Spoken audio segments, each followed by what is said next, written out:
All of his co-workers were gone. What could it mean?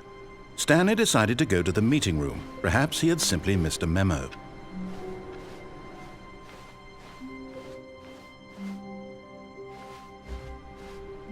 Stanley lifted the bucket into his arms, and a wave of comfort rushed over him. Stanley clung the bucket to his cheek. Could his co-workers really all be gone?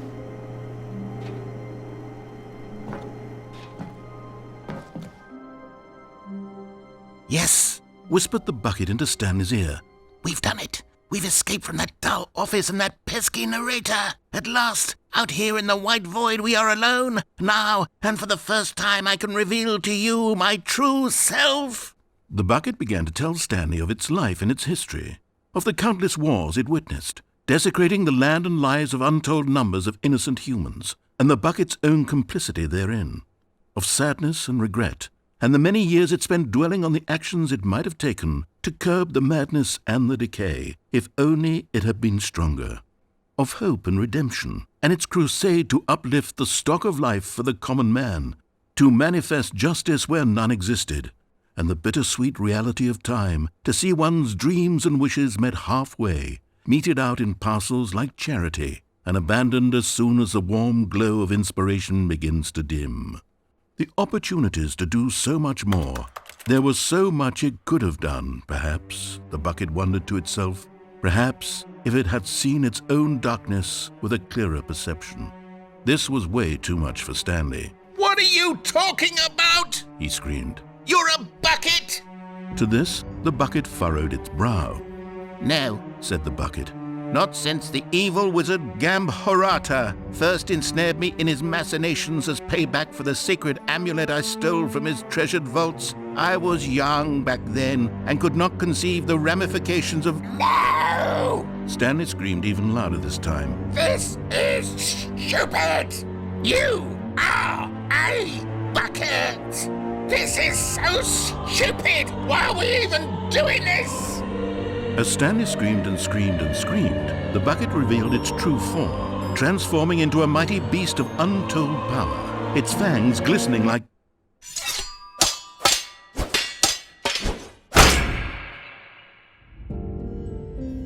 My God, Stanley, you did it.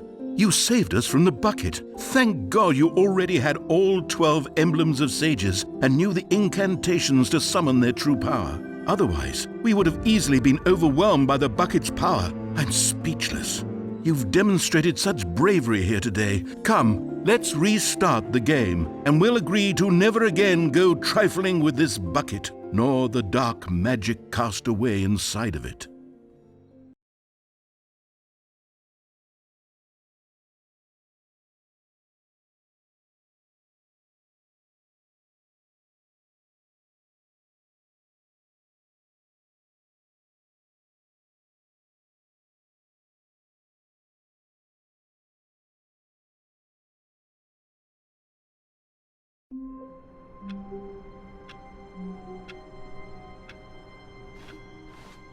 All of his co-workers were gone. What could it mean? Stanley decided to go to the meeting room. Perhaps he had simply missed a memo.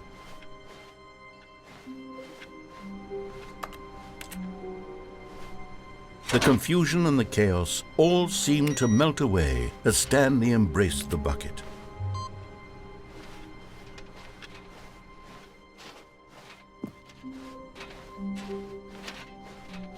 Stanley clutched the bucket tightly to his chest and entered the door on his left.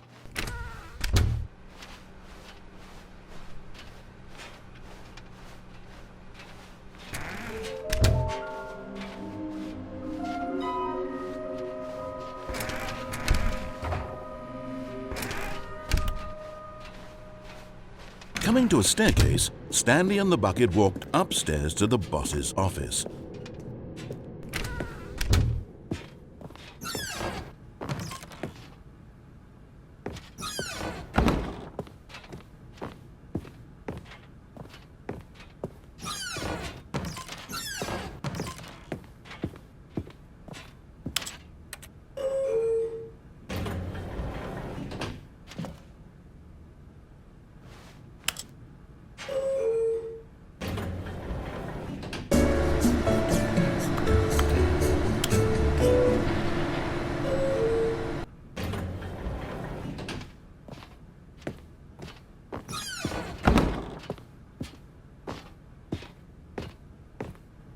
Stepping...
All of his co-workers were gone. What could it mean? Stanley decided to go to the meeting room. Perhaps he had simply missed a memo.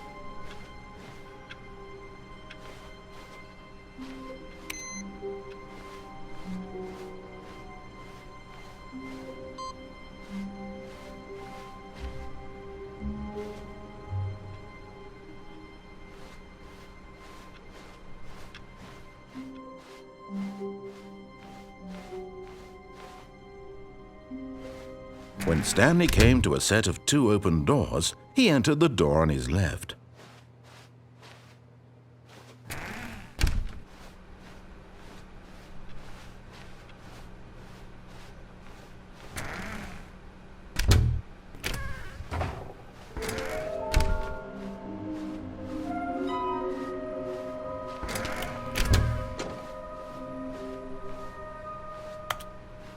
Coming to a staircase, Stanley walked upstairs to his boss's office.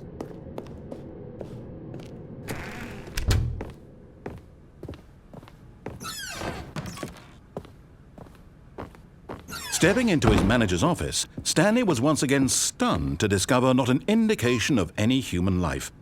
Shocked, unraveled, Stanley wondered in disbelief. Stanley was in such a rush to get through the story as quickly as possible, he didn't even have a single minute to just let the narrator talk.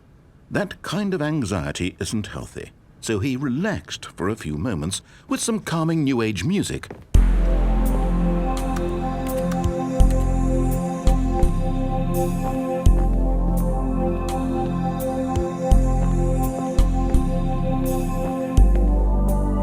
Feeling soothed and rejuvenated, Stanley calmly walked forward into the opened passageway.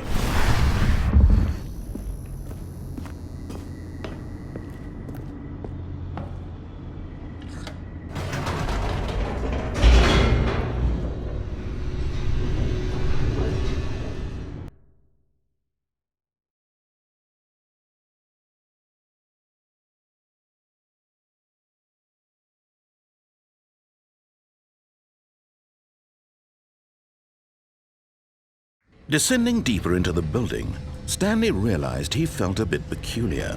It was a stirring of emotion in his chest, as though he felt more free to think for himself, to question the nature of his job. Why did he feel this now, when for years it had never occurred to him? This question would not go unanswered for long.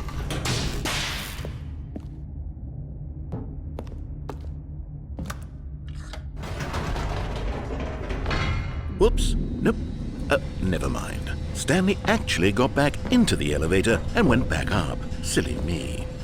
Why did Stanley do that when he knew that it would just lead back to his boss's office? Well, that's a great question. I just can't wait to find out.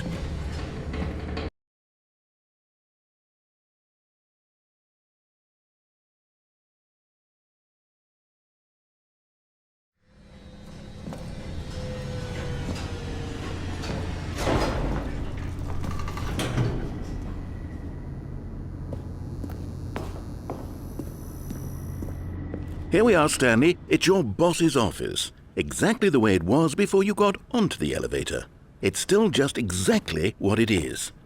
What a decision you've made to come up here and look at the office again. This has fleshed out the plot of the story in new and fascinating ways I could have never anticipated. It's that keen eye for storytelling that you have, an incisive rapid fire of critical plot points, one after the other, weaving a rich tapestry of uncompromising narrative. Wow! I'm bolted to the edge of my seat.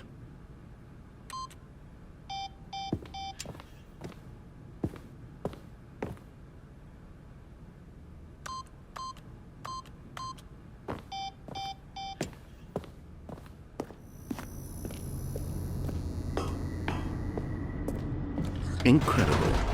Now he's getting back into the elevator and going down again. Ladies and gentlemen, how does he keep coming up with all of this?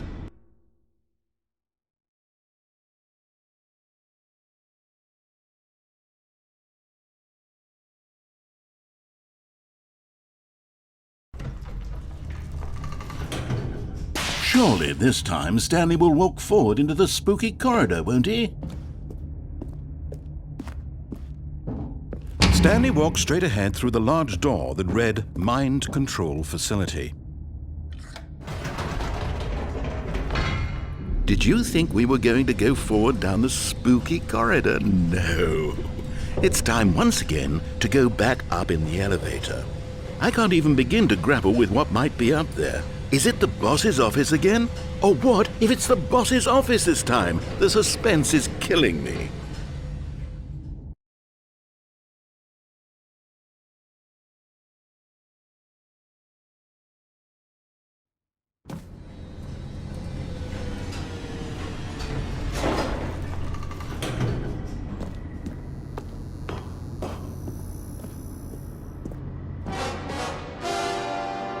Oh my God, it's the boss's office. This absolutely changes everything for me. Give me a timeout here for a minute while I process this.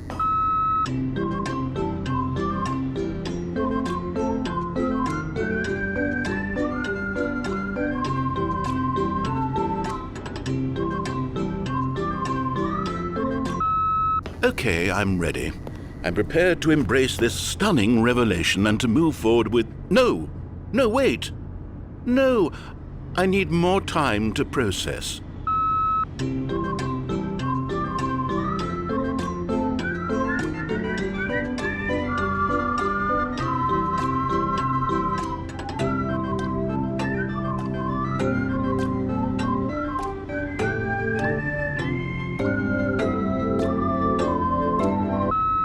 All right, I have fully come to terms with it.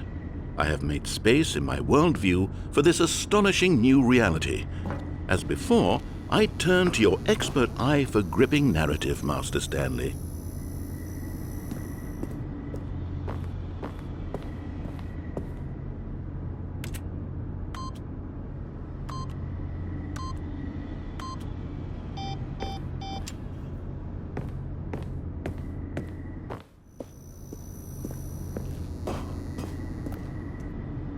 Of course.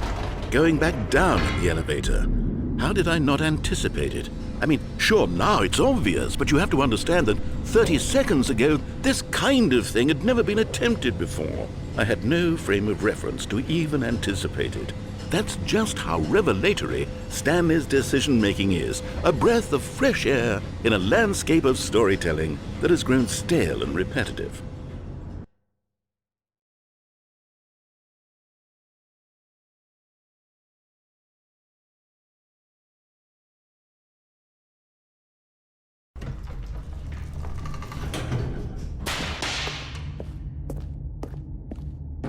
Stanley walked straight ahead through the large door that read Mind Control Facility.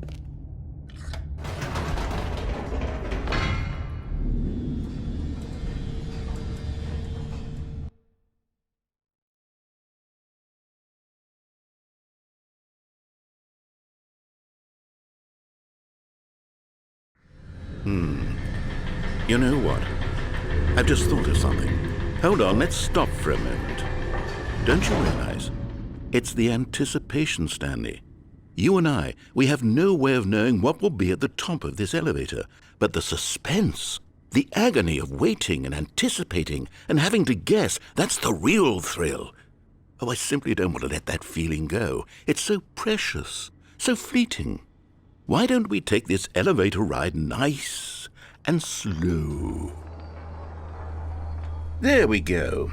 Isn't this so much more exciting? You know, Stanley, it seems like nowadays the only thing that audiences want is to be shocked as loudly and frequently as possible. They want big, explosive moments flung right in their faces from the very moment that things get started. But where's the tension? Where's the trust in the audience to build a slow and nuanced appreciation for the story, the characters? Why aren't we given time to imagine the surprises, to have to think and to anticipate, and then to marvel at the eventual reveal? This is storytelling, Stanley. What you and I are doing right now. This is the most exciting narrative to be developed in years, and it's really all because of you. You're the one who took this bold step of revisiting the exact same locations over and over. Truly, I mean it. This is unique and different. It's not like anything else out there. You see, I want stories that surprise me, Stanley. I want to have to think. I want to be engaged and not pandered to. We're being fed such unimaginative drivel all the time, and we all know it, which is why we're so starved for content that makes us feel sharp and vital and alive. That's why people like you so much, Stanley, because you're not afraid to spit in the face of tradition. You're a role model, you know? People look up to you. Which is why, oh, I didn't know when to spring this on you, but, well, I've gathered a little press conference for you, so that you can talk about your work and your storytelling and your life. Yes, I know you're not much for the public eye, but I thought it would especially mean a lot to the people who have been following you from the beginning. They really look up to you, Stanley. I don't know if you realize the impact you have on them. This is the kind of gesture that might leave a tremendous impact on them for the better. Oh good, we're here. Okay, the room where we're holding the press conference should be just around the corner here somewhere.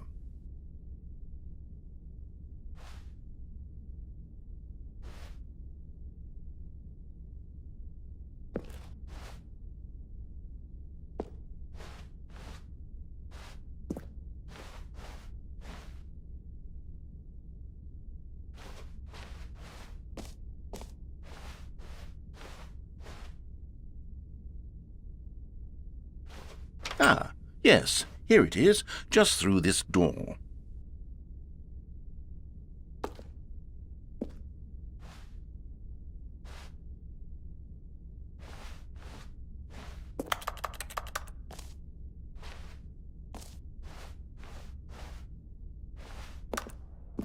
All right, are you ready? I've told them you're going to speak a little bit about the nature of surprise in storytelling and what it means to craft a truly unpredictable narrative. Oh, don't worry, you'll do great. Just be yourself and speak from the heart. I'm really proud of you, Stanley. Okay, it looks like they're ready for you. Go get 'em.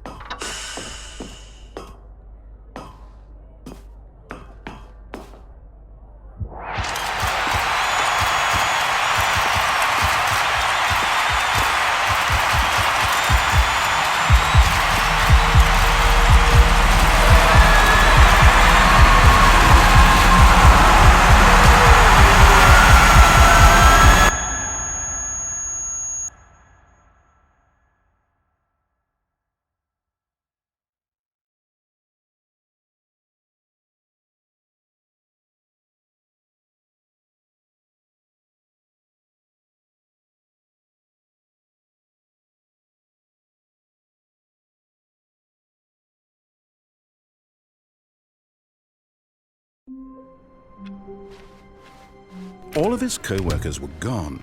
What could it mean? Stanley decided to go to the meeting room. Perhaps he had simply missed a memo.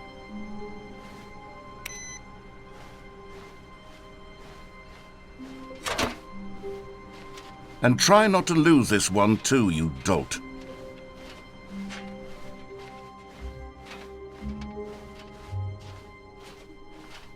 Stanley clutched the bucket tightly to his chest and entered the door on his left.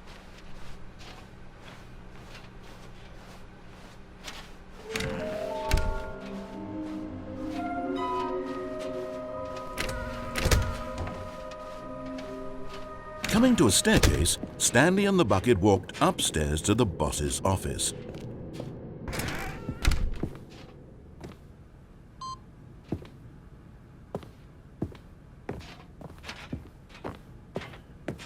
Stepping into his manager's office, Stanley was once again stunned to discover not an indication of any human life. Crushed, but Stanley guessed the correct code by sheer luck. Was it that the bucket knew all along? Was the bucket guiding him? Yes, this is certainly the most logical explanation.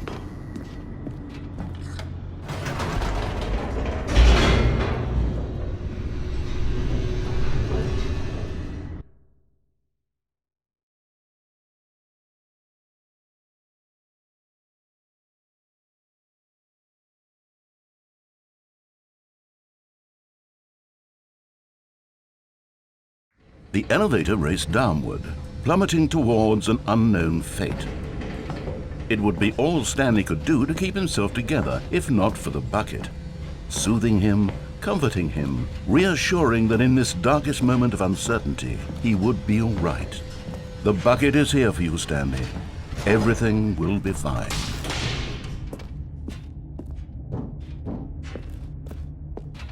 Stanley and the bucket walked straight ahead through the large door that read, Mind Control Facility.